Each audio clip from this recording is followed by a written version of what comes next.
నమస్కారం గురూజీ. శ్రీమాత్రే నమః. గురూజీ సాధారణంగా ఇప్పుడు ఆగస్టు నెల వచ్చింది అంటే మెయిన్‌గా అన్నా చెల్లెళ్ళకి సంబంధించి రాఖీ పౌర్ణమి గుర్తొస్తుంది. అవును. శాస్త్రం తరపున అసలు రాఖీ పౌర్ణమి అంటే ఏంటి? ఎందుకు జరుపుకోవాలి రాఖీ పౌర్ణమి అనేది? ఎవరెవరు జరుపుకోవచ్చు అంటారు?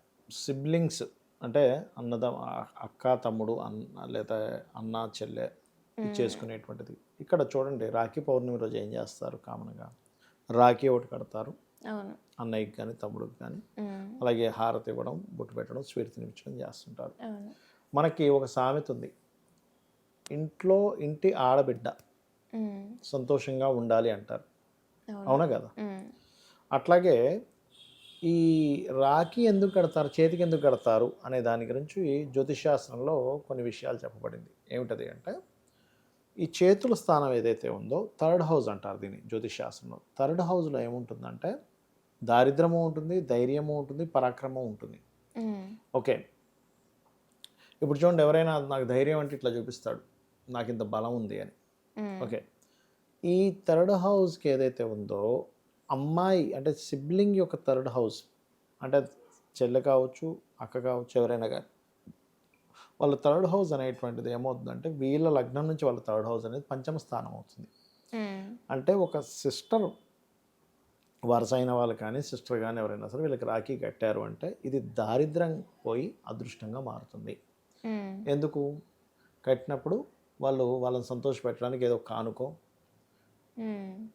ఇట్లాంటివన్నీ సమర్పించుకుంటారు. సమర్పించుకుంటారు. మెయిన్ మాక్సిమం చాలా మంది రాఖీ కట్టాము అంటే ఏం గిఫ్ట్ ఇస్తావు అని ఎక్స్‌పెక్ట్ చేసేది ఇప్పుడున్న జనరేషన్ బోలెడు బాగా డబ్బులు ఖర్చు అయిపోయింది. పెడతామమ్మా మనం. అవును. బోలెడన్ని డబ్బులు ఖర్చు పెడతాం సంవత్సరం మొత్తం. హ్మ్. వాళ్ళు గిఫ్ట్ ఇచ్చేది అందులో అసలు 0.1 కూడా ఉండదు.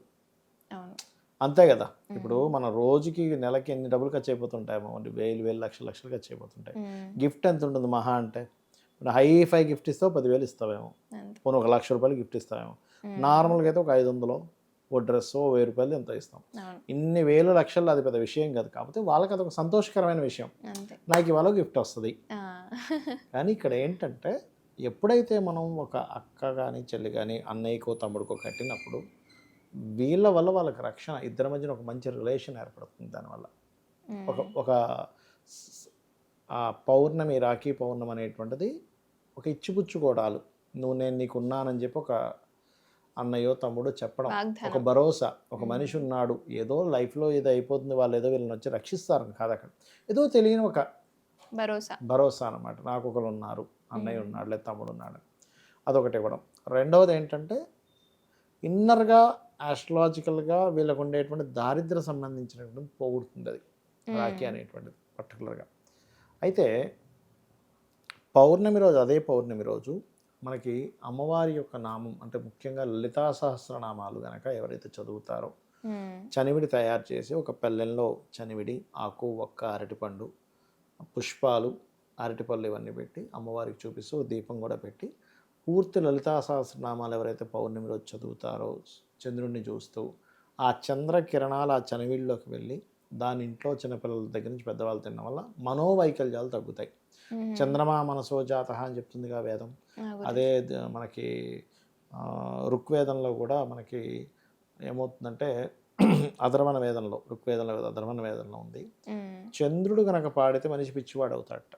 హుహు. పాడైతే. చంద్రస్థితి బాగోపోతే. హ్మ్. చంద్రుడు బాగుంటే మంచి తెలివిమంతుడు అవుతాడు. చాలా పీస్‌ఫుల్‌గా ఉంటాడు. హ్మ్. మనశ్శాంతి లేకుండా అయిపోతాడట.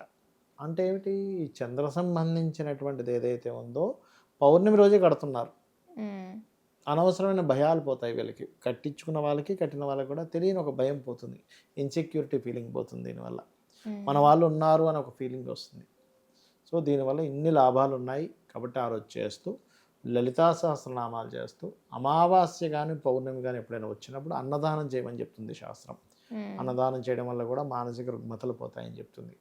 అన్నదానము, తెల్లటి వస్త్రదానము, తెల్ల గోవులు గనక ఉన్నట్లయితే, నార్మల్ గోవు కూడా పెట్టొచ్చు. హ్మ్. గోవు ఉన్నట్లయితే దానికి కాస్త బియ్యపు పిండి తినిపించడము, ఇవి చేయాలి. ఇవి గనక చేసినట్లయితే అన్ని విధాలా బావుంటుంది వారికి. చాలా చక్కటి అంశాలను మాతో పంచుకున్నారు గురూజీ. ధన్యవాదాలు. శ్రీమాత్రే నమః.